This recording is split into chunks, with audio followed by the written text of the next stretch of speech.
¿Cómo están muchachos? ¿Cómo les ha ido? ¿Qué más? Volvemos a los martes de la alegría con biología. ¿Cómo les ha ido? ¿Qué más, Aldemar? Bonjour, bonsoir, bonsoir. Ça va? William López, ¿cómo estás? Diana, Lauren, Diego, John, César, Daisy, Dylan, Adriana, Juliet, Mafe, me merezco un 5, ¿cómo están? María, Angelina, Camila. Bien, ¿cómo les ha ido? Carol, Jenny, Luisa, ¿cómo están? José Alejandro, Luz Ángela, Checho, Sofía, Laura. No te afanes, Laura, y hay varias preguntas tuyas, Laura. Bien, ¿cómo estás? Sara, ¿cómo les ha ido?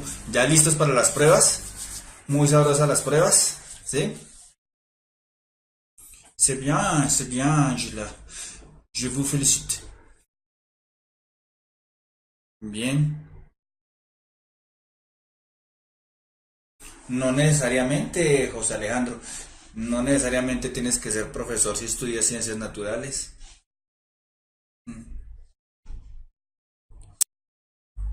Bien. Es muy sabroso, es una profesión muy interesante, pues permite viajar mucho, conocer mucho. Es muy, muy, muy sabroso. Uy, Andrés, me corchaste, no sé cómo se irá. Me quedo de tarea. No lo sé. Ah, bueno, sí, bien. Puede ser, sí. Gracias, Luz Ángela. Merci.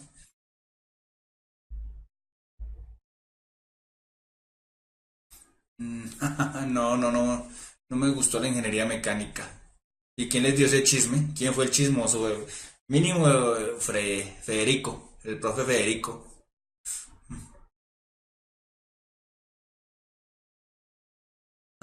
Bueno, Juliet, lo miraremos.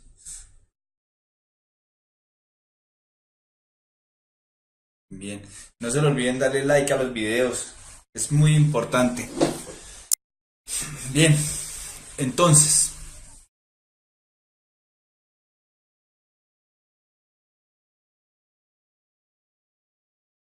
sí, inglés es fácil. Confíen que usted... Sí, Freddy. Freddy en español es Federico.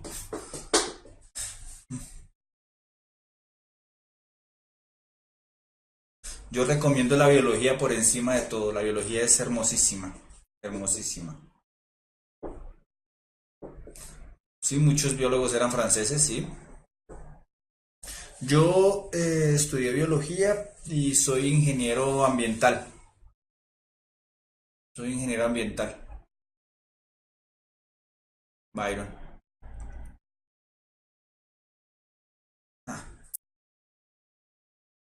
Porque me lo conozco. Me conozco a ese individuo. Bien, entonces, comencemos con la clase del día de hoy para ver si nos rinde. Son más preguntas de repaso todas las que me han enviado ustedes. Sí, yo algo manejo la matemática, algo la manejo y me gusta. Me gusta mucho la matemática, la física. No, últimamente no está tan difícil conseguir trabajo siendo biólogo y es una profesión muy bonita. Además, si uno hace lo que le gusta, va a ser bueno y si es bueno va a conseguir trabajo rápido.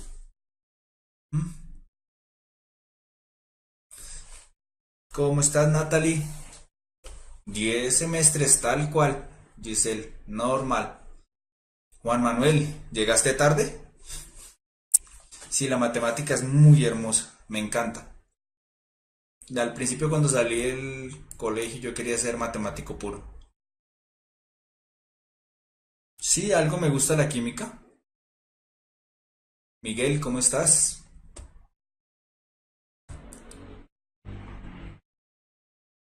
Aide, ¿cómo te ha ido? Bien, Entonces comencemos con las preguntas, ¿les parece? Bueno, antes de eso, para que se distensionen un poquito y estén más calmaditos. Hola, Giselle. Para que estén un poco más relajados. Recuerden que el saber no es difícil y ustedes han hecho lo posible para estar preparados. Comparto lo que dice Freddy, relájense, si pueden miren preguntas, pero no se pongan a estudiar de más. Ya lo que fue. Ya lo que van a hacer es sobresaturarse y llegar muy nerviosos. Relájense. Y lo que les digo, por ahí hasta el viernes y ya el sábado cojanlo de descanso, hagan lo que les gusta hacer. Si les gusta ver videos, vean videos. Si les gusta salir con sus amigos, salgan con sus amigos. Relájense. ¿Mm? Pero descansen bien, duerman bien para el día siguiente estar con toda la energía para presentar el examen. ¿Listo?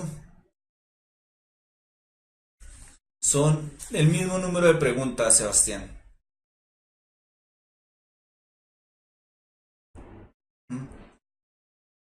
Bueno, los que son de costa vayan a la playa, relájense allá en la playa, piensen en la playa. Sabroso. ¿Mm?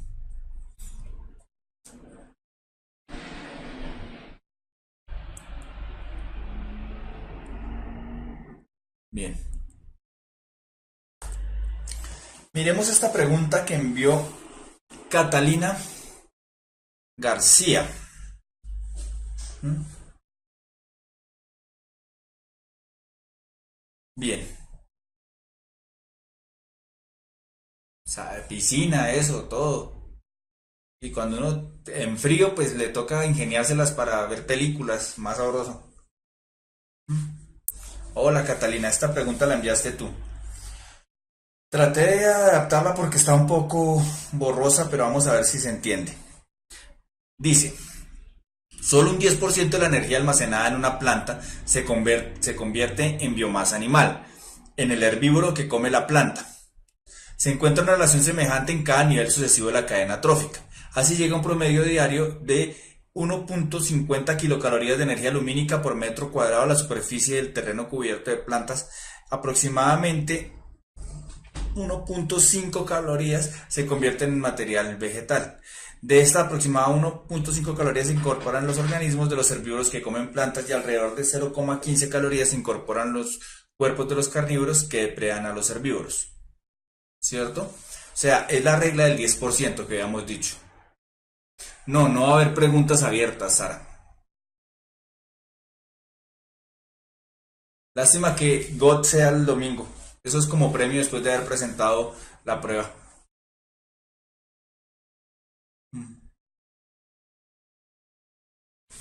Bien. La geología es hermosa, Daniela. A mí me encanta la geología. De hecho, puede ser que haga un posgrado en geología.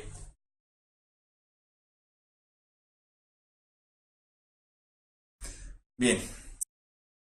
Aunque la carne es una fuente más concentrada de calorías y de nutrientes que la vegetación, los carnívoros habitualmente deben gastar más energía en forrajear que los herbívoros. Entonces, la productividad neta de los carnívoros y de los herbívoros puede ser equivalente. Las relaciones energéticas entre los niveles tróficos determinan la estructura en ecosistema en función del número de organismos y de la biomasa presente. Es necesaria una mayor cantidad de productores para satisfacer a los consumidores primarios. En este caso, los productores serán pequeñas plantas que son consumidas en grandes cantidades por herbívoros, que a su vez deben satisfacer a los consumidores secundarios. La biomasa y la cantidad de individuos en un nivel trófico soportan al siguiente nivel. ¿Correcto?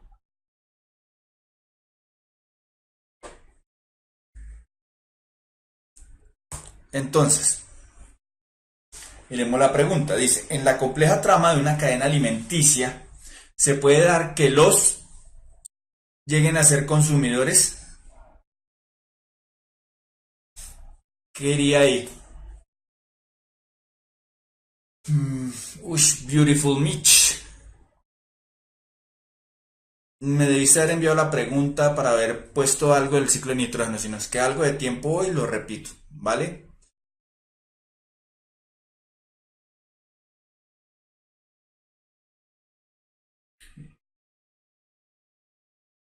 Catalina, tú que la enviaste, ¿qué opinas que es?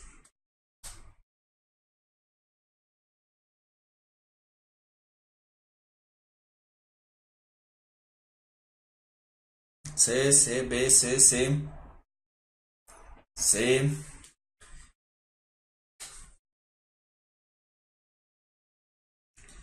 Lo que no puede ser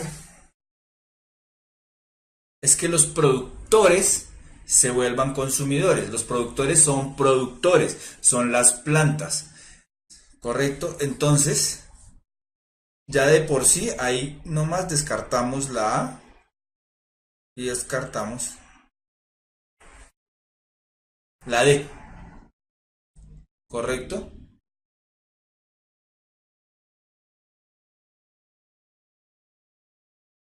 Y dice que nos toca mirar de que los consumidores terciarios se vuelvan consumidores secundarios o los consumidores primarios se vuelvan consumidores secundarios.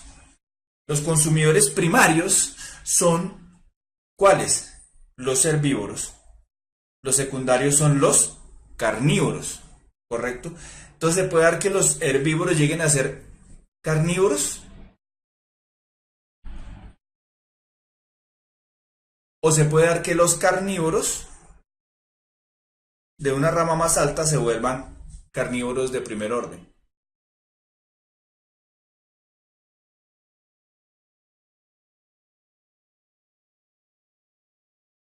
La respuesta correcta sería la B, ¿correcto? Sencilla, muy fácil.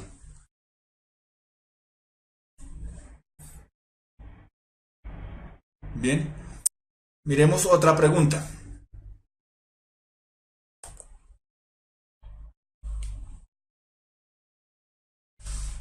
La cadena alimenticia determina que el orden de los niveles tróficos sea productores. Herbívoros, carnívoros, detritívoros, detritívoros, herbívoros, carnívoros, carnívoros, herbívoros, detritívoros, herbívoros, detritívoros, carnívoros. ¿Por qué, Sara? Porque los herbívoros no se pueden volver carnívoros. Por eso es que no puede ser la C.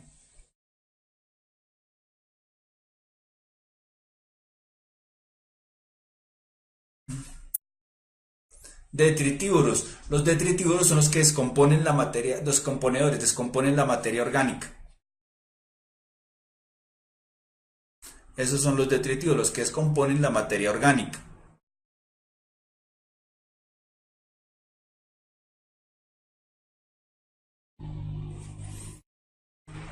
¿Vale?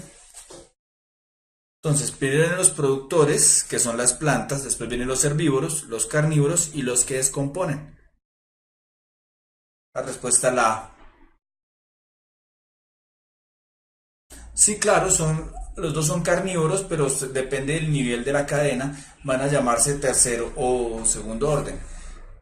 Sí, eso depende de qué tan larga sea la cadena o la red, porque por la red puede ser diferente.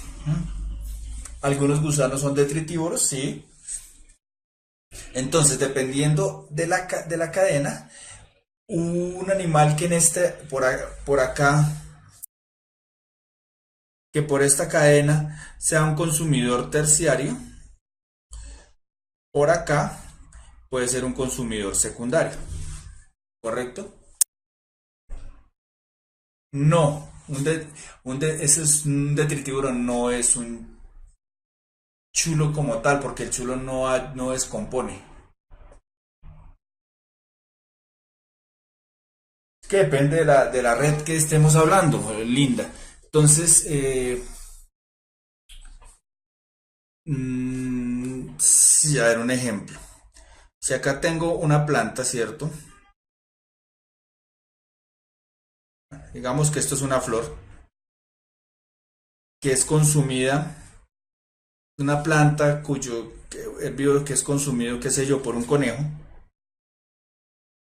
¿cierto? Imagínense que esto es un conejo.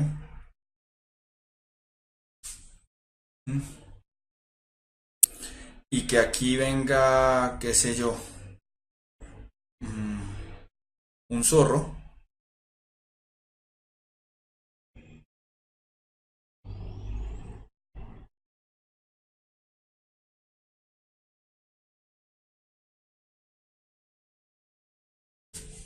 ¿cierto?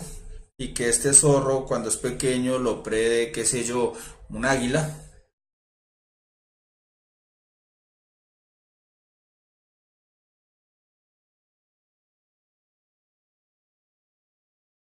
¿cierto? Bueno, digamos que este es un águila, ¿cierto? Gracias, Jean Paul, pero es mentira, yo no dibujo. Yo soy bastante malo con los dibujos. Entonces, aquí el águila sería un consumidor de tercer orden, ¿cierto? Pero el águila en otra cadena puede también predar al conejo. Entonces ya sería un consumidor de segundo orden. ¿Sí me hago entender?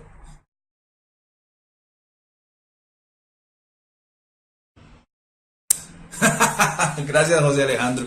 Sí, Art Attack es mi programa favorito y vea, me sirvió. Es que es un águila que va volando muy rápido y no se ve.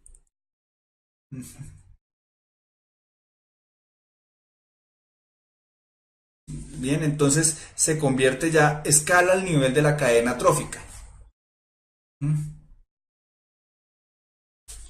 Entonces, por eso es que sí se puede, por eso es que la anterior era la C, ¿correcto? En esta, pues la respuesta es la A. ¿Claro? Ya más claro para los que no entendieron la anterior.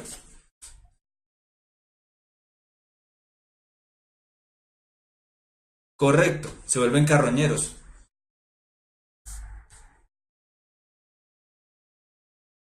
Bueno, vamos con la siguiente.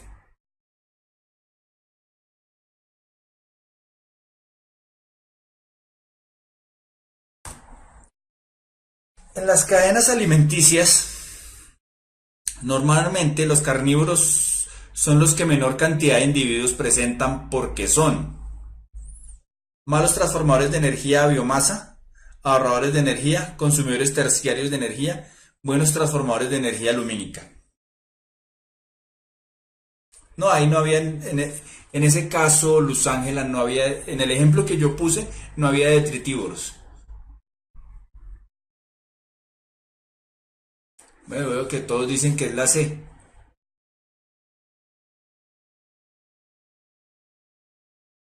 Y Brandon dice que puede ser la A. Sabemos que buenos transformadores de energía lumínica no, porque esos son las plantas, ¿cierto? Ni tampoco ahorran energía.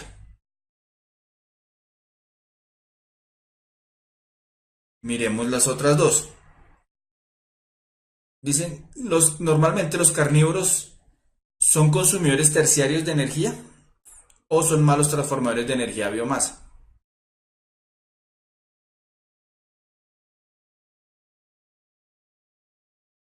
Entonces, ellos ya son consumidores terciarios de energía, porque los consumidores primarios de energía lumínica son las plantas, los secundarios son los herbívoros y los carnívoros vienen a ser los consumidores terciarios de la energía. Entonces la respuesta es la C, ¿correcto? Estaba muy sencilla.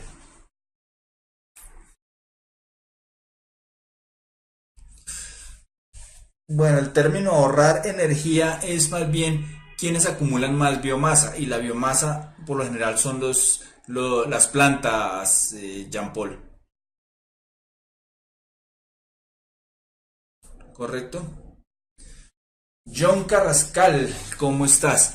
La biomasa es la cantidad, el peso de materia orgánica en un ecosistema. ¿Mm? No te afanes, Cassandra. Es eso, la biomasa es el peso de la materia orgánica en un ecosistema.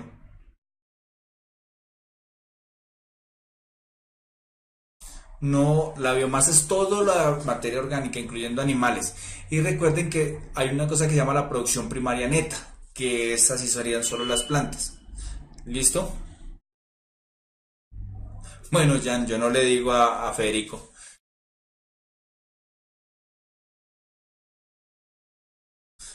Bien,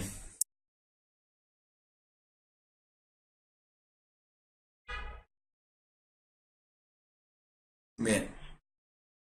En un ecosistema, la biomasa es por ecosistema, Cassandra.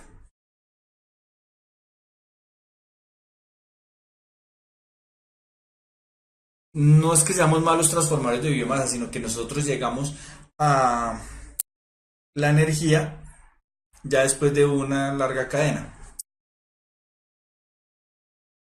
Y ese no es un código binario porque tiene dos. Si fuera binario solo sería unos y ceros, Juan.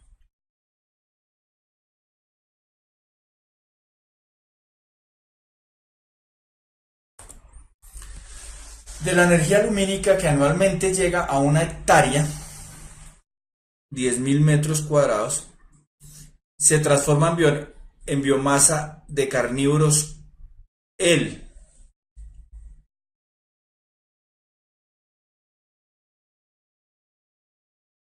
No la aprovecha porque no está diseñado para consumir carne, Danilo.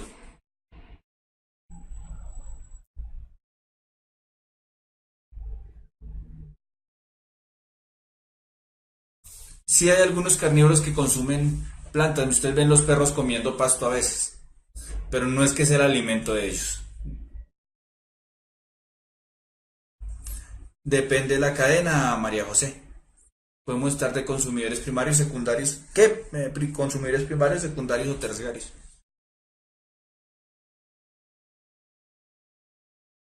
Entonces miremos. Decimos que llega la energía lumínica, ¿cierto? Este es el sol. ¿Mm? Del sol llega la energía a las plantas. Y las plantas aprovechan el 10%, ¿cierto? Después llega a los consumidarios secundarios, que son los herbívoros, ¿cierto? Que ellos aprovechan el 1%. ¿Estamos de acuerdo? Después llegan los carnívoros, ¿cierto? Ahora vamos a pintar más bien un tigre,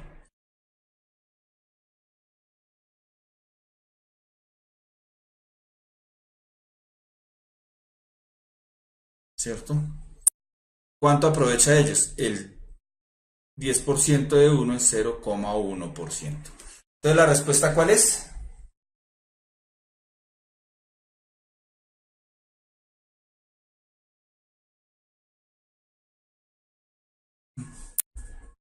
Es que recuerda, Nicola, que el tigre no es como lo pintan.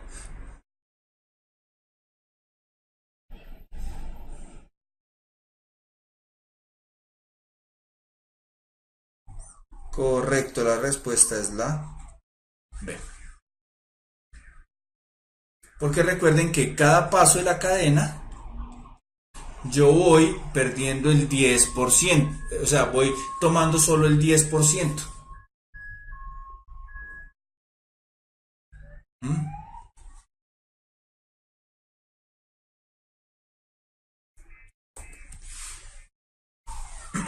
De las 120 mil millares de toneladas métricas de biomasa que se producen en la Tierra, corresponden a los consumidores primarios millones de toneladas.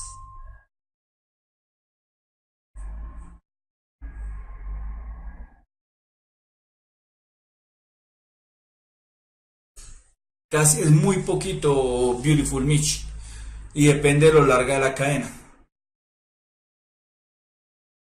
Sí, Cassandra, es muy poca lo que nosotros tomamos.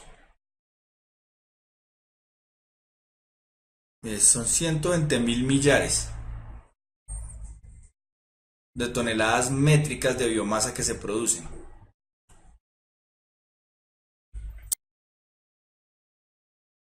Se produce el 10%. ¿Y cuánto es el 10% de consumidores primarios? La D. Recuerden que siempre de cadena a cadena es el 10%. de nivel a nivel en cada cadena. Corrí. El 10% de 120.000, pues es 12 millares.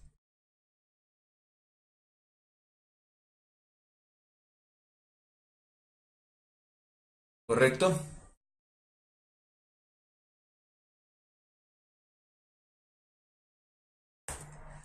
Bien, esta la envió Diego Monsalve. ¿Correcto? Las especies introducidas son aquellas cuya área de distribución geográfica natural no corresponde al territorio nacional o local donde se encuentran como resultado de actividades humanas voluntarias. ¿Por qué las especies introducidas al ecosistema generalmente producen efectos negativos? La B. Esta es la sencilla. Las especies introducidas no alteran la topografía del hábitat. No lo afectan. No van a cambiar los factores climáticos.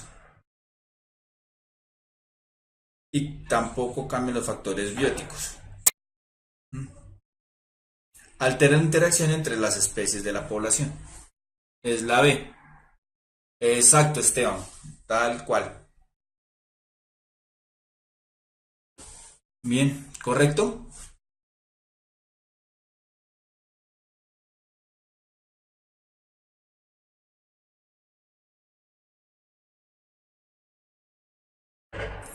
Daisy, ¿qué es un factor biótico?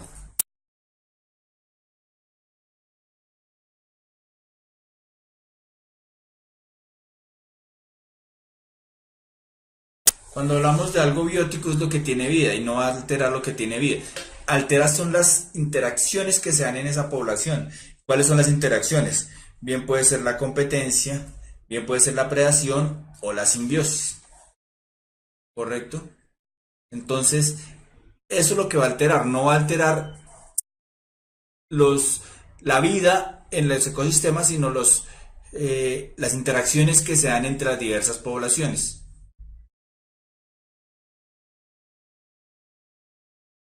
Bien, ¿alguna pregunta? ¿Hasta ahí?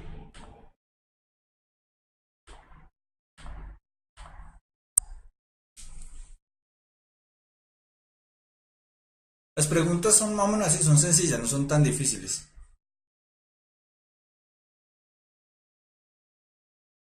Uy, Sara, ese de vamos está grave porque el vamos es V.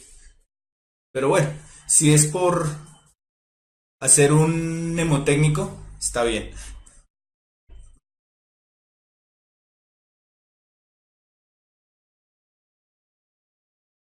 Bueno, continuemos.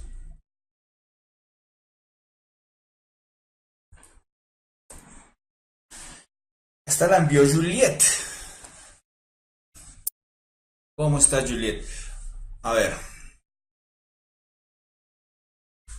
los cambios evolutivos que se presentan en las zanahorias silvestres dieron lugar a la aparición de plantas con raíces más grandes y carnosas. Estos cambios se produjeron porque inicialmente hubo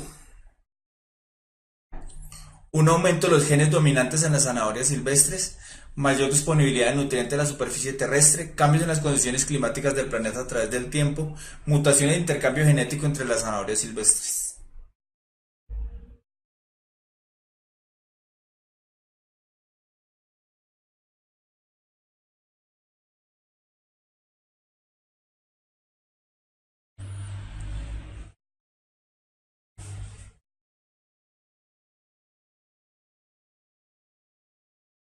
Eso es trampa, Juan Manuel y Rubén.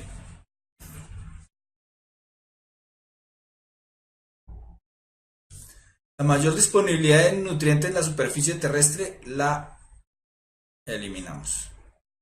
Los cambios en las condiciones climáticas a través del tiempo la eliminamos.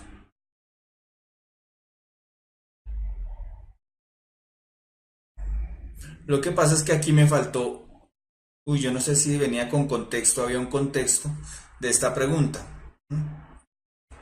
Pero la respuesta a esta pregunta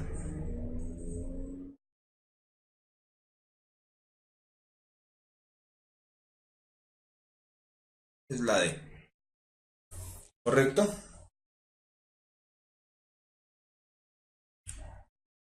Está muy sencilla, les va a ir muy bien.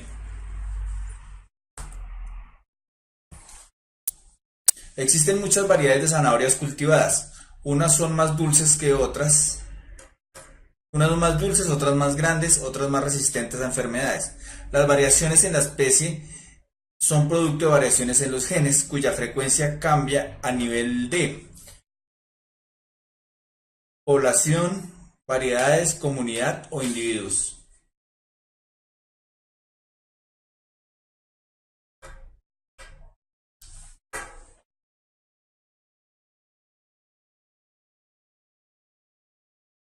Entonces, cuando hay variedades, ¿cierto? Esas variaciones son en qué? Varían en la comunidad. La comunidad que es un conjunto de poblaciones, entonces no es la C, ¿cierto?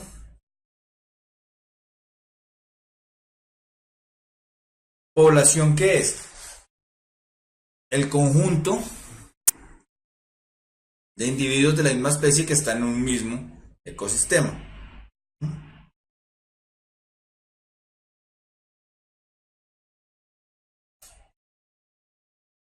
Pero aquí decimos que las variaciones en la especie son producto de variaciones en los genes, ¿cierto?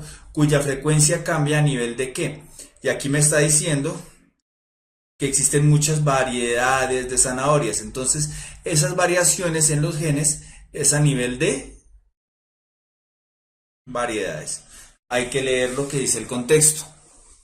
Son variedades de una misma especie. La variedad es un nivel taxonómico más abajo de especie. Quiere decir que sigue siendo la misma especie, pero hay algún cambio. Es como decir raza en los animales. Correcto.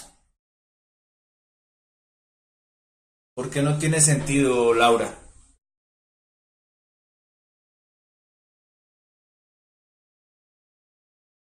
¿Por qué Aldemar?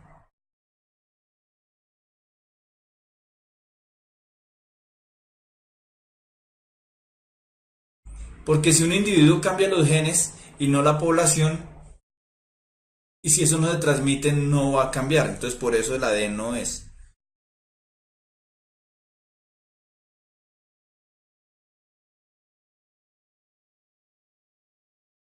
La D. Ah, la anterior, ya, Cassandra. Una mutación es lo que hace que haya un cambio en algún gen. Y si eso se hereda, hace que toda la población cambie. Por eso es que cambian y las zanahorias se vuelven más carnosas y más. ¿Correcto, Cassandra?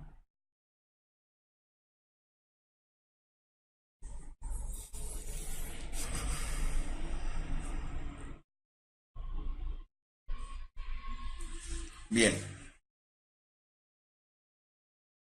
Están muy sencillas estas preguntas, ¿no les parece?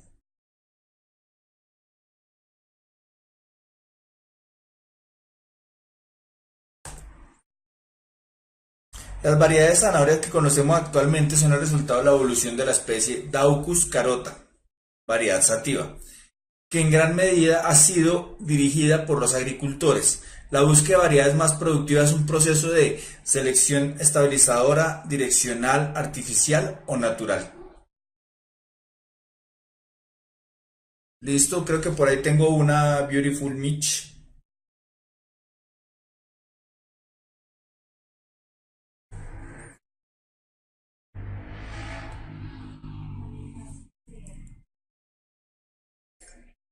Entonces, ¿cuál es la diferencia entre cada una de ellas? Entre selección artificial, selección natural, estabilizadora y direccional.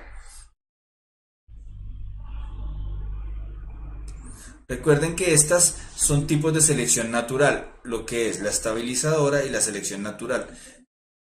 Es decir, que ninguna de estas es. Cuando el hombre es el que selecciona alguna variedad, es una selección artificial. ¿Qué pasa con la raza de los perros? Es lo mismo que pasa con las, con las plantas que cultivamos, etcétera, etcétera. ¿Correcto? Bien, la C y la D se acuerdan que habíamos visto que la selección natural puede ser estabilizadora y es cuando homogeniza las características de una población, ¿cierto? O direccional cuando va hacia algún lado, bien sea o los más altos o los más bajitos de una población.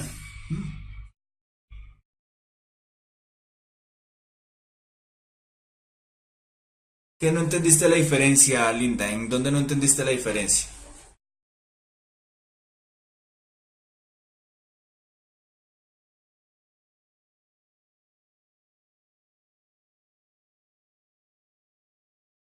Camilo, ¿cómo? ¿Qué es selección natural? La selección natural es cuando hay una característica que permite que algún individuo de la población sea más adaptado a ciertas condiciones y esa hace que se reproduzca y toda la población empieza a adquirir esa característica, empieza a haber una especiación y hay una selección. ¿Por qué? Porque es un proceso que me ayuda a que haya una evolución. Es decir, cuando hay presión sobre el recurso y hay una característica que hace que ese recurso sea más asequible a mí y eso yo lo heredo, hace que haya una selección natural. La selección natural puede ser de varios tipos. Una estabilizadora es, por ejemplo, yo tengo toda mi población aquí, ¿cierto? Toda mi población aquí. Pero hay una característica que hace que yo elimine los extremos. Por ejemplo, los más grandes y los más pequeños, dejando solo un promedio. Entonces, ¿qué es lo que estoy haciendo? Estabilizar una población. Eso es selección estabilizadora. Ahora bien, pero también puede ser que tengo toda mi población aquí, ¿cierto? Y puede ser que yo solo elimine los bajitos, ¿cierto? Elimine estos. ¿Por qué? Porque los frutos de la planta son en los más altos. Entonces, hace que la selección natural se vaya en una dirección. Eso es selección direccional. ¿Correcto? Eso es la selección direccional. Care y Rosa. Care y Rosa Chic Chic. Porque deberían poner más los nombres y no tanto los tags. ¿Correcto? Claro que la selección direccional estabilizadora, la selección natural direccional y la diferencia con la dirección,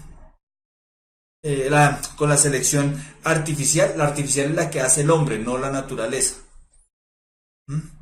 La disruptiva es cuando yo elimino la mitad y dejo solo los extremos, Juan Manuel.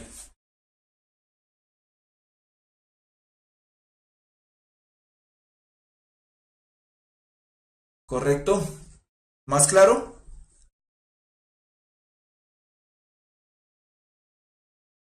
Bien. Sí, claro, cuando yo hago una selección artificial hay una modificación genética que yo selecciono ciertas características. Sí, normalizadora o estabilizadora. Es la misma, Catalina.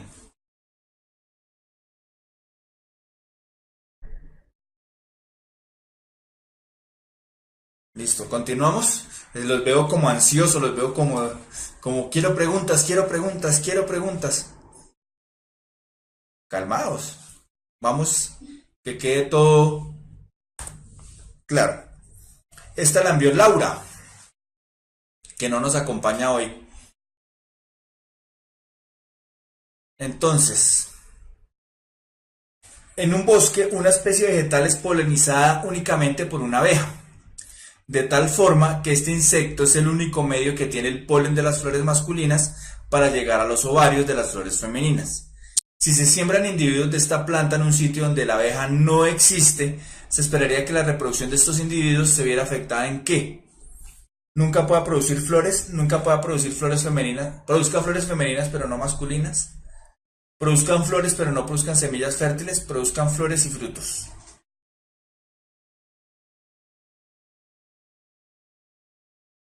Natalie, creo que por ahí hay algunas tuyas, sí señora.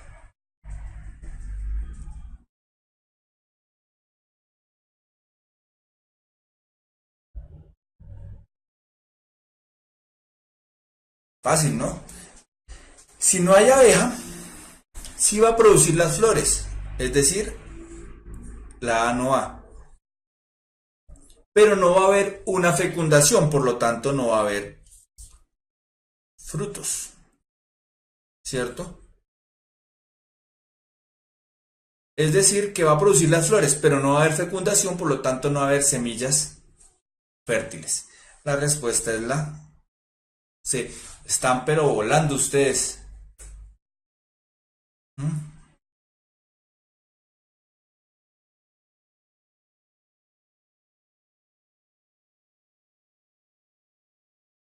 Bien, esta pregunta fue fácil, todos la cogieron. Miremos esta otra. Perdón.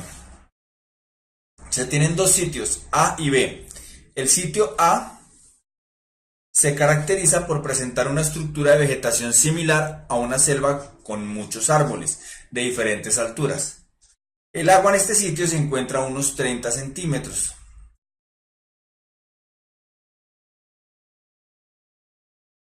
No, ¿cuál? Pero José Alejandro, ¿por qué lo dices? Todo lo contrario. Hay que relajarse y estar tranquilos. Dime, Linda, no vi la pregunta. Bien, entonces voy a leer. Se tienen dos sitios A y B. El sitio A se caracteriza por presentar una estructura de vegetación similar a una selva con muchos árboles, de diferentes alturas. El agua en este sitio se encuentra a unos 30 centímetros de profundidad. El sitio B presenta una estructura de sabana, es decir, una llanura con grandes cantidades de hierbas y muy pocos árboles. El nivel de agua en este sitio se encuentra a unos 70 centímetros de profundidad. Se sabe que existe una especie de planta que puede crecer en ambos sitios. En A se ubica en la parte más baja del bosque y en B crece como un arbusto. A partir de la información podría pensarse que esta especie de planta tendría las siguientes características.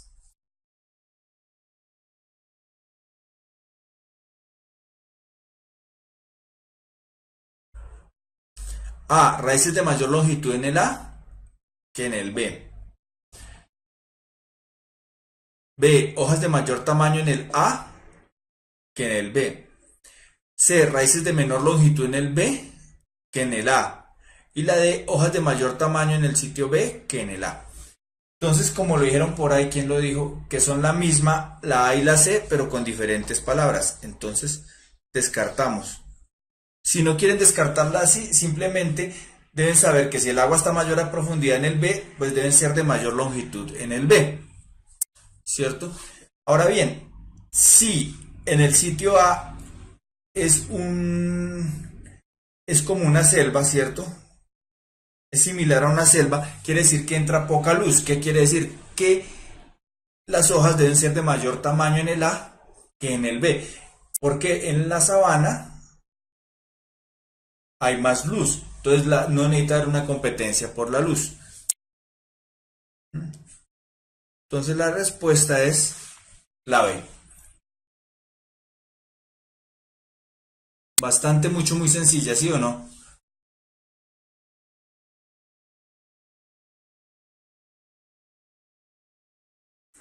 Bien, continuemos.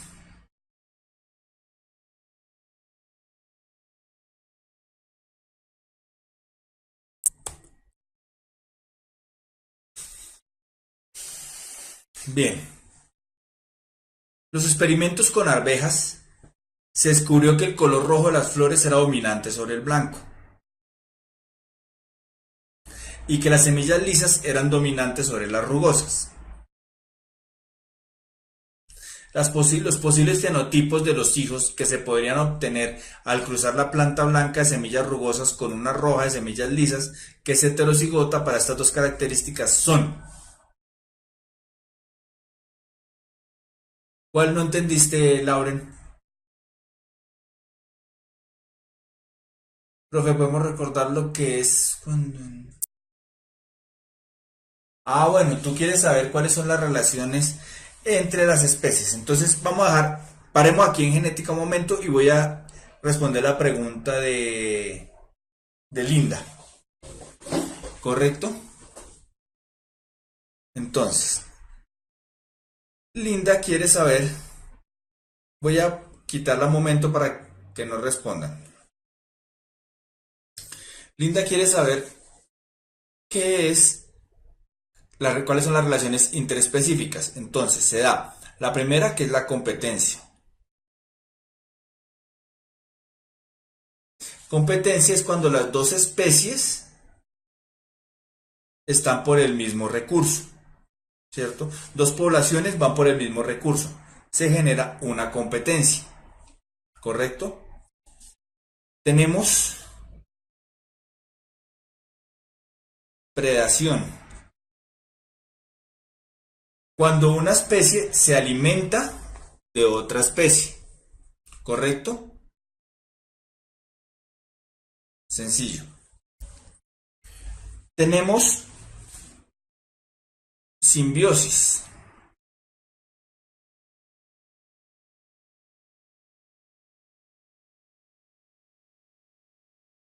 ¿Qué quiere decir vivir juntos? Y en esa simbiosis yo puedo tener parasitismo, que es cuando una especie se aprovecha de la otra y le hace daño, ¿correcto? Tengo mutualismo, cuando las dos se ven beneficiadas. Y tengo comensalismo, cuando una se aprovecha de la otra,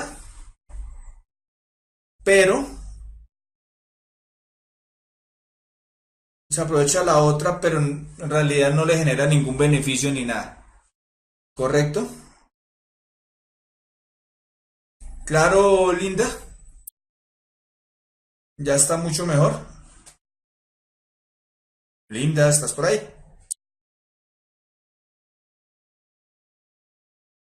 Un ejemplo de parasitismo pues, se podría ser las pulgas en un perro, Julián.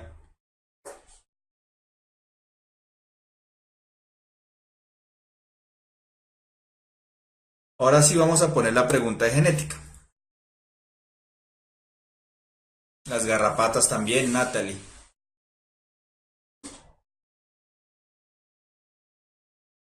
Los piojos del... Sí, también, Esteban.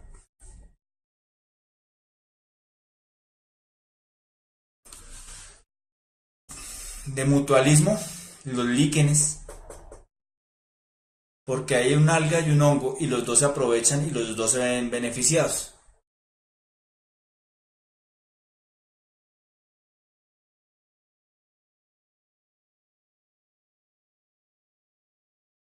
No, yo no afirmo que haya una competencia, Laure.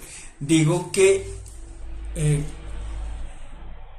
en la A, como es un tipo de selva, la competencia es por la luz. Es decir, como yo necesito captar más luz, necesito que la hoja sea grande.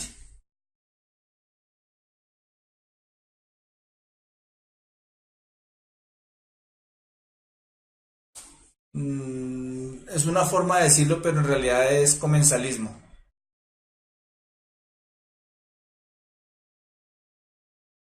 Si quieren que les quede más claro, hay un video que ya subieron de relaciones ecológicas. Ahí está mucho mejor explicado y con más calma. Miremos esta. Entonces, dice que cruzar una planta blanca de semillas rugosas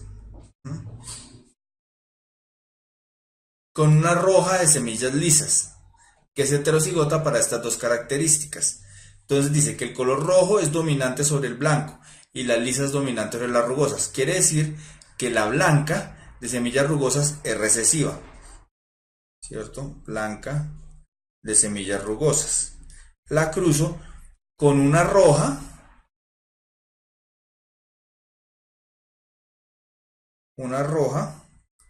pero es heterocigota, ¿cierto?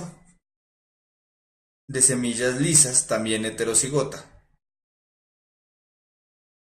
¿cierto? Entonces, ¿cómo se da esto? Este puede heredar solamente esta condición. Este puede heredar 4 condiciones,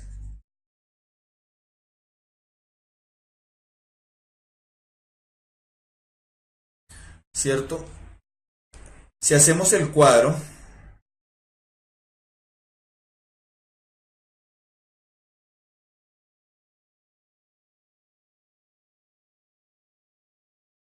y lo cruzamos con este,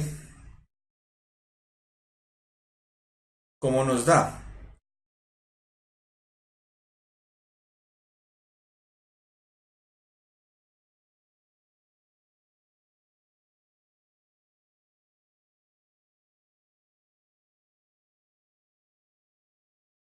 Y el último lo voy a poner aquí. Quiere decir que nos da un porcentaje de todo. Salen flores, plantas de flores rojas y semillas lisas, flores rojas, semillas rugosas, flores blancas y semillas lisas y flores blancas y semillas rugosas. Salen las 4, ¿cierto? Entonces no sale esta, ¿cierto? Esta tampoco, esta tampoco. Plantas de flores rojas, semillas lisas, rojas, semillas rugosas, blancas lisas y blancas rugosas. Salen todos, ¿correcto? Hay que tener muy en claro cómo se da la genética mendeliana. Casi siempre salen ejemplos de genética mendeliana. Rubén Darío. Homocigoto y heterocigoto quiere decir lo siguiente. Homocigoto, que tienen la misma característica para un gen dado. Y heterocigoto quiere decir que tienen diferentes características para un gen dado. ¿Correcto? Entonces, claro que puedo dar un ejemplo de homocigoto. El tipo de sangre O es homocigoto. Entonces, muy seguramente, cuando el papá es O y la mamá es O, el hijo sale O. ¿Correcto? Porque es homocigoto. Y heterocigoto es cuando son diferentes características. ¿Mm? ¿Correcto?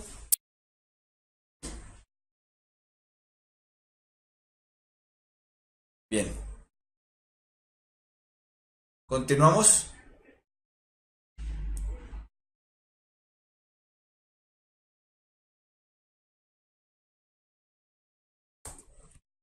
Esta la envió Cassandra Cruz.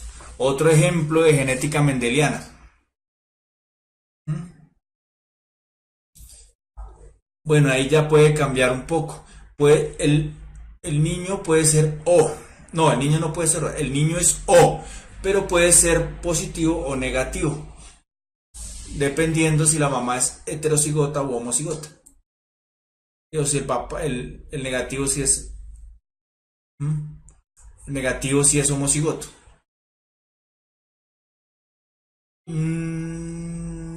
Sí, algo así, Jean Paul.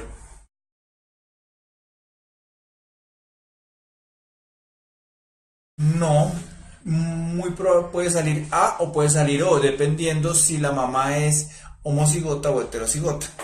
Eso lo explico mucho más en la clase de genética, pueden revisar el video, lo pueden ver, ahí sale mucho mejor explicado. Lo de recesivo, bueno, dominante es cuando se expresa y recesivo es cuando permanece latente.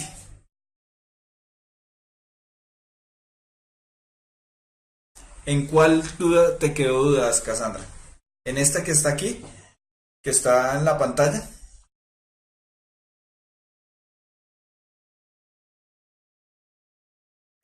Bien, vamos a mirarla.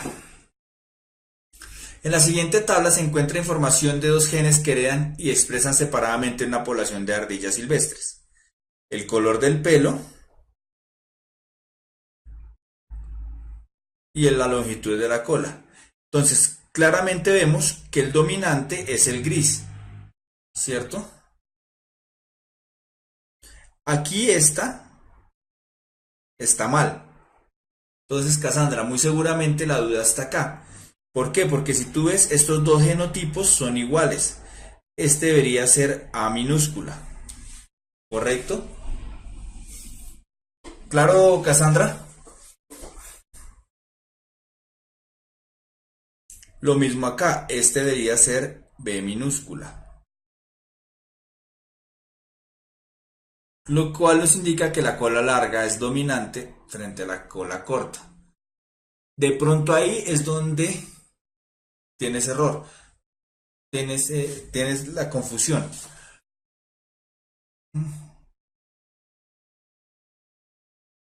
Entonces, este es A mayúscula, este es A minúscula y este debe ser doble A minúscula.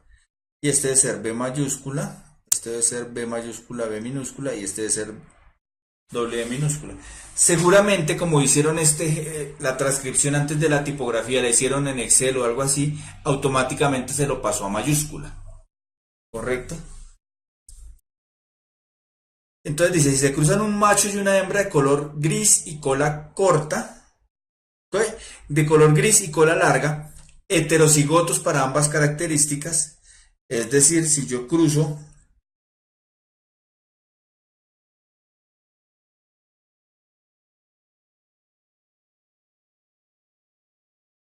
¿cierto? La probabilidad de encontrar una descendencia de color café y cola corta, es decir, ¿cuál es la probabilidad que yo tenga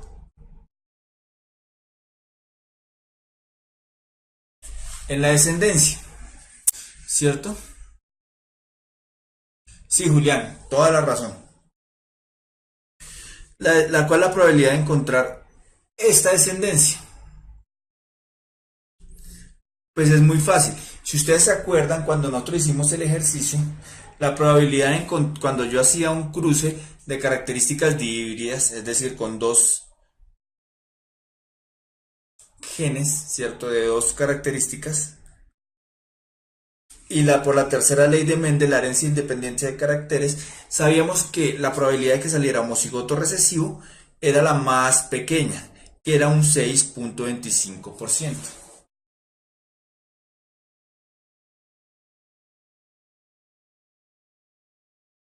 Porque era 1/16.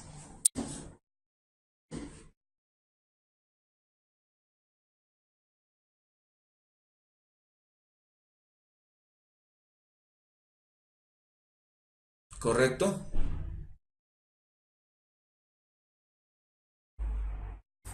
Entonces, si ustedes revisan el de genética mendeliana, ahí está el cuadro y lo pueden mirar claramente.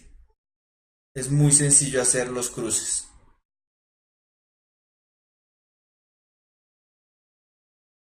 Bueno,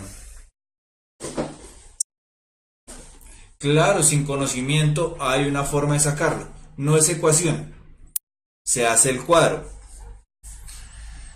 Lo que pasa es que no tengo espacio para hacer el cuadro. Pero el cuadro quedaría.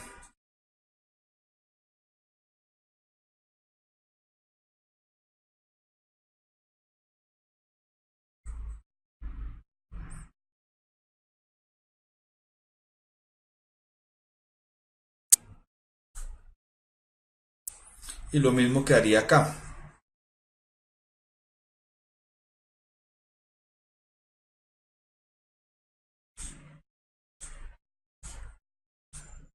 ¿Cierto? No. No sería la C, Juan Manuel.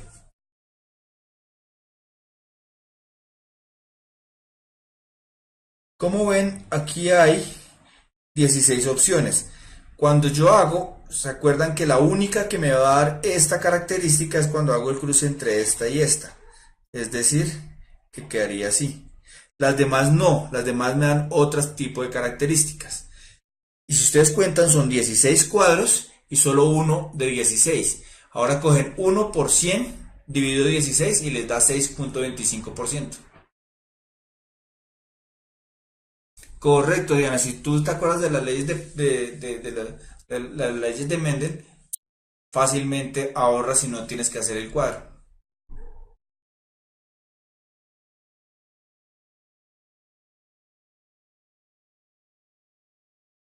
No, Anthony, estaría mal cruzado el cuadro. Y no es un cuarto. El cuadro da así y es 1/16.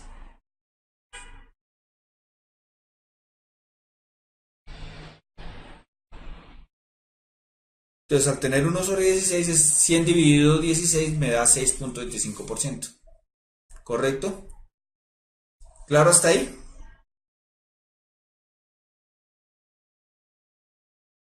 Correcto, Sebastián. Porque es una probabilidad entre 16 probabilidades que hay.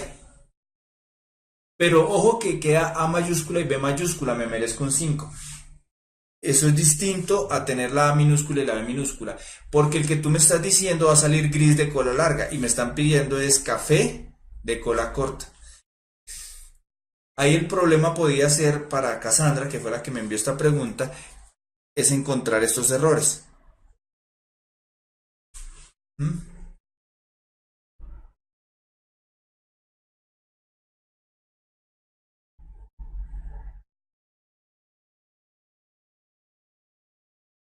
Exacto, son puras leyes de Mendel. Correcto.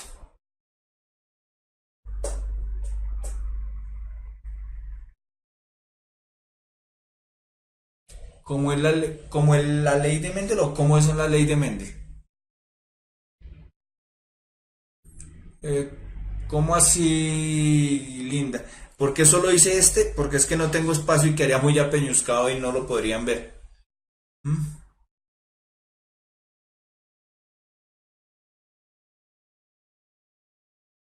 La contestan igual.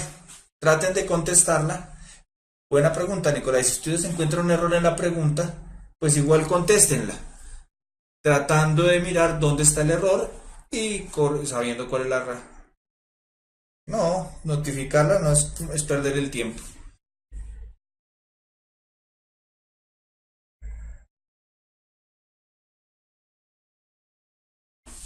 Claro, es que los cruces son así y se dan todas estas posibilidades. Pero recuerden que salían 9 que serían grises de cola larga.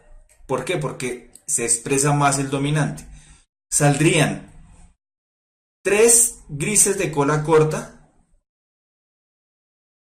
y 3 cafés de cola larga. Y una sola café de cola corta. ¿Listo? Son probabilidades. Por eso cuando vimos genética yo les traté de hacer mucho énfasis en todo eso.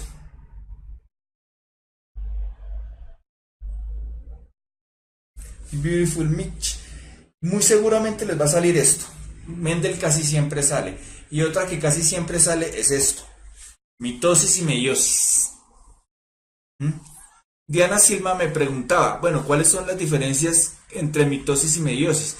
Y me preguntaba que, bueno, ¿qué es lo que pasa? ¿Por qué es que sale la célula con la mitad de información y los cromosomas? ¿Mm?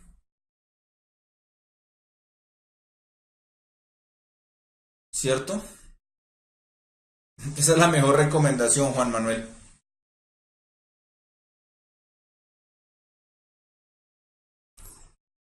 Chelsea, porque tú ya sabes manejar los cuadros y tú sabes, haciendo ejercicios de esos cuadros es muy fácil ya uno como hacer el cuadro en la cabeza y saber cuántos va a dar.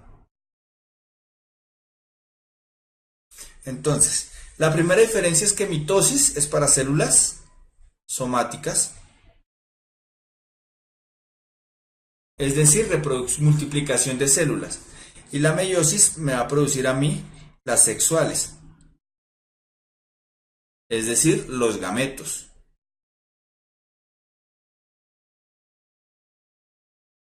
¿Correcto?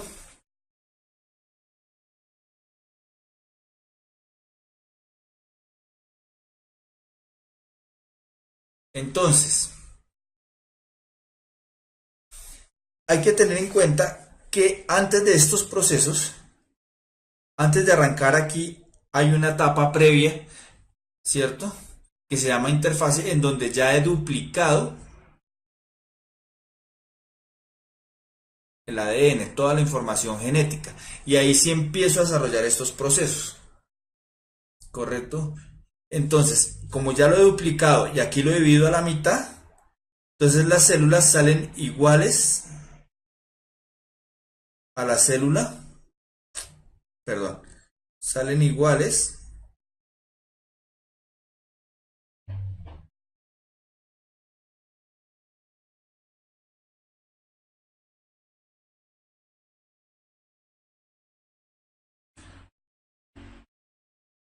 a la célula original. En cambio, estas salen con la mitad de información genética porque hay hay doble división de los cromosomas, ¿correcto?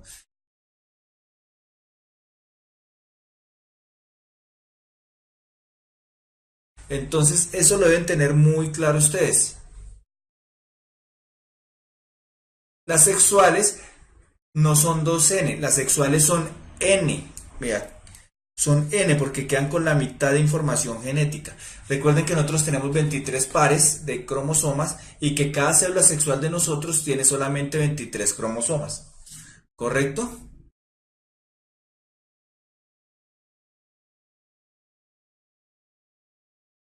¿Qué marqué al revés, Natalie? Si los aminoácidos forman proteínas, me merezco un 5. ¿Qué dices tú que marqué al revés, Natalie? Este es igual. Esta es la mitad nomás de información. Es decir, que si la célula era 2N, estas células van a ser 2N. En cambio, si esta célula es 2N, estas van a ser N. No, no, no. La meiosis es la mitad de información y la mitosis es igual.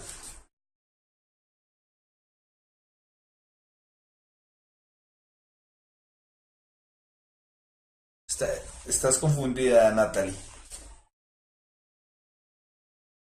Bien, las, eh, las sexuales tienen N en la meiosis al final del resultado, pero deben comenzar en una célula madre que era 2N, Luz Ángela. ¿Listo?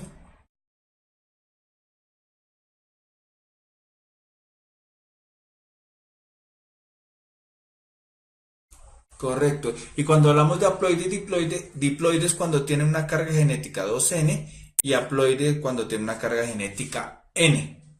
¿Correcto?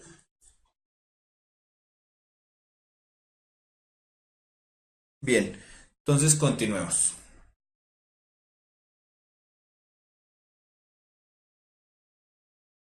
Exacto, unidos no. Cuando el espermatozoide fecunda el óvulo, me vuelve a formar la carga 2N.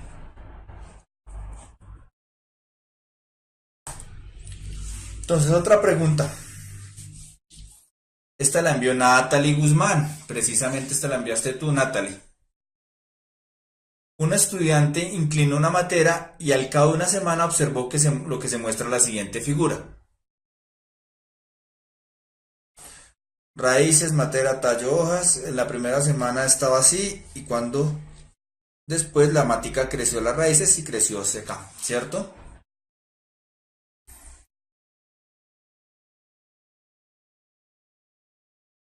Entonces, teniendo en cuenta los resultados del experimento, el crecimiento del tallo y de las raíces en la segunda semana se debe a qué? Disminuyó la mitosis en las raíces y en el tallo. Aumentó la mitosis en las raíces y en el tallo.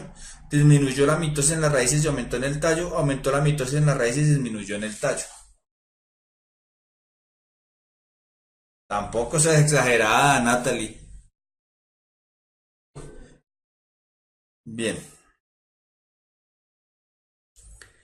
Si está la planta creciendo de las raíces, como vemos que aquí creció las raíces y creció el tallo, quiere decir que hubo mitosis y que ayudó a crecer las raíces y que ayudó a crecer el tallo. Es decir, la respuesta es la B. Muy sencilla, ¿cierto?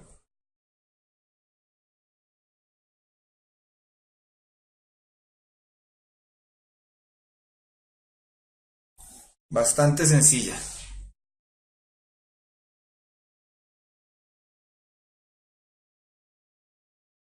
Ah, bueno, entonces no es culpa mía, Natalia.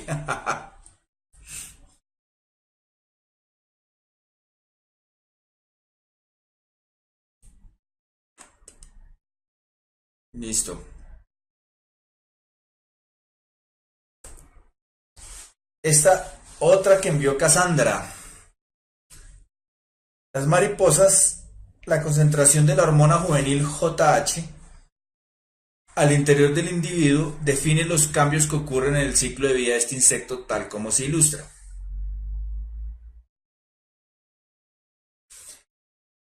De acuerdo con el gráfico, en el ciclo de vida de las mariposas, en los niveles de JH en los adultos disminuyen sus posibilidades de apareamiento. La disminución de la concentración de la hormona JH prolonga los estadios larvales. La maduración de los órganos reproductivos durante el estado pupal requiere una disminución del nivel de JH. El cambio de hábitat terrestre a aéreo ocurre cuando la síntesis de JH es mínima.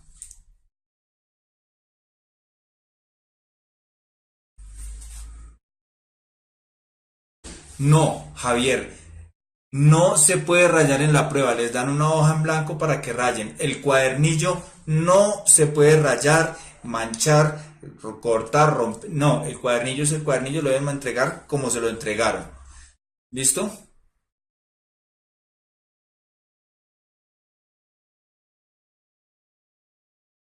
Entonces miremos. Dice que esta línea es la JH, ¿cierto? Cuando es larva, está alta la concentración de JH. Empieza a disminuir y empieza a formar la pupa y el juvenil. Y cuando madura, vuelve a subir la JH, ¿cierto? Cuando es sexualmente maduro. Entonces dice que el aumento de los niveles de JH disminuye las posibilidades de apareamiento, no porque acá está sexualmente maduro y la JH está alta, ¿cierto? Entonces la A la cancelamos. La B, disminución de la concentración de la hormona JH prolonga los estados larvales, ¿cierto? Si yo disminuyo la JH, se forma la pupa y juvenil, entonces la B tampoco es. El cambio de hábitat terrestre a aéreo ocurre cuando la síntesis de JH es mínima. Este es terrestre y pasa a aéreo cuando la JH en efecto es mínima. No le dices al que presenta al que está cuidando el salón y le explicas, ¿vale? Pero eso como todo, hay algunos que cuidan que son mala gente, hay otros que son buena gente.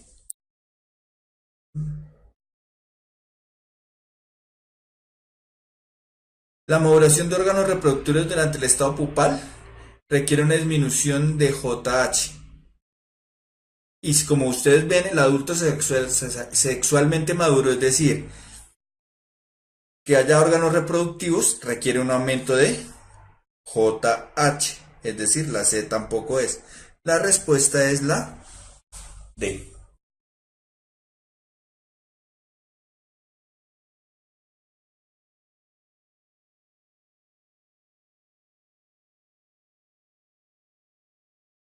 No, cuando yo estoy terrestre y empiezo a aumentar los niveles de JH, es cuando este nivel de JH es mínimo. ¿Mm? Cuando es mínimo, hay un paso de pupa a juvenil, ¿correcto?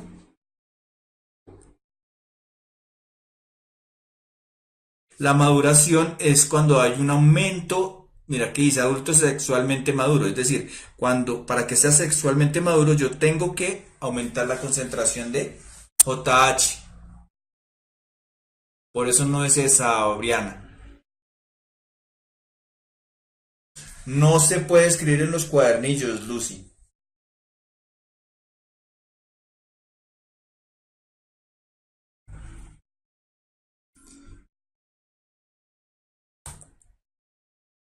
Esta la envió Linda.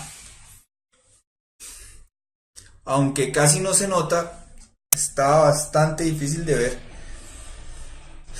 Dice, la luz produce una mayor actividad fotosintética en las células oclusivas de las plantas.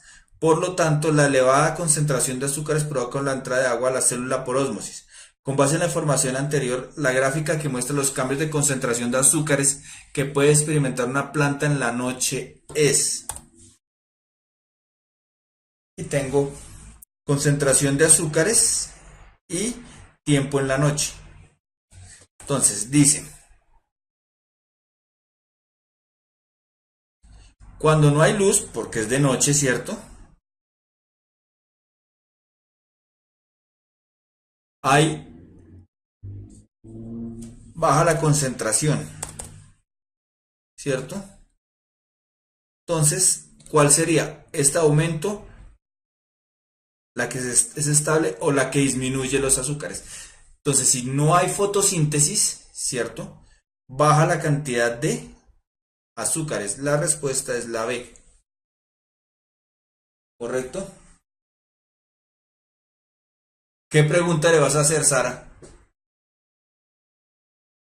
Sí, nos volvemos a ver en biología. En biología nos volvemos a ver. ¿Cuándo nos volvemos a ver? Nos volvemos a ver dentro de 8 días. El último martes de la alegría con biología. Nos volvemos a ver. ¿Y cómo nos vamos a ver? Yo voy a presentar la prueba con ustedes. Yo también voy a estar presentando la prueba. ¿Correcto? Entonces, el próximo martes vamos a hacer como una retroalimentación. Traten de acordarse las preguntas de biología. Por favor, envíenmelas al correo. Lo que se acuerden, ¿cierto? Yo también voy a tratar de acordarme las preguntas de biología. Y, y vamos a hacer una retroalimentación, a ver de qué nos acordamos. ¿Vale? ¿Dónde me tocó? Me tocó en el colegio, en el IES de la Amistad, en Kennedy.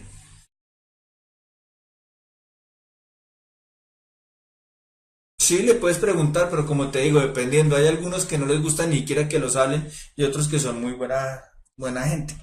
El correo es biología, voy a escribirlo acá, arroba puntaje nacional punto co, ¿correcto?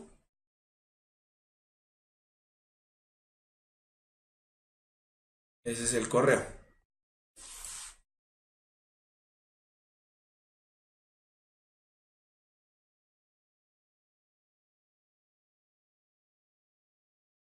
¿Cuál duda, Diana?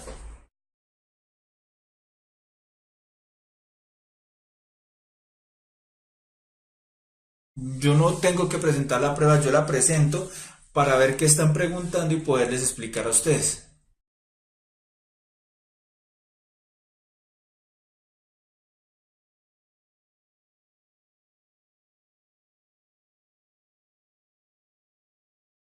Uf, Derly, envíamelo al correo y miramos a ver cuándo los podemos responder. Uy, no alcancé a leer la pregunta. Envíamela al correo y te la respondo. Mañana más tardar te la respondo. Envíamela y yo mañana temprano te la respondo, bien. Porque no alcanzo a leerla aquí.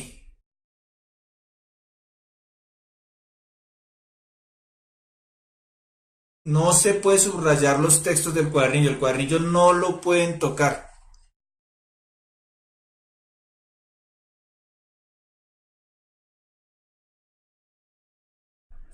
¿Listo? Entonces, jóvenes, no me despido todavía porque tenemos una clase más el próximo martes. ¿Listo? Entonces, mmm, espero nos veamos el próximo martes ya con ustedes más tranquilos. Ah, vea que había una de David. Bueno, me faltaron estas preguntas, pero por tiempo ya no alcanzamos, ¿cierto? Para hacer las operaciones les entregan una hojita aparte. ¿Listo? Entonces, muchachos, nos vemos el próximo martes. Estén tranquilos cuando vayan a empezar a hacer la prueba. Relájense que ustedes están bien preparados. Beautiful Mitch, envíame al correo y el recordatorio yo te envío mañana la explicación del ciclo, ¿vale?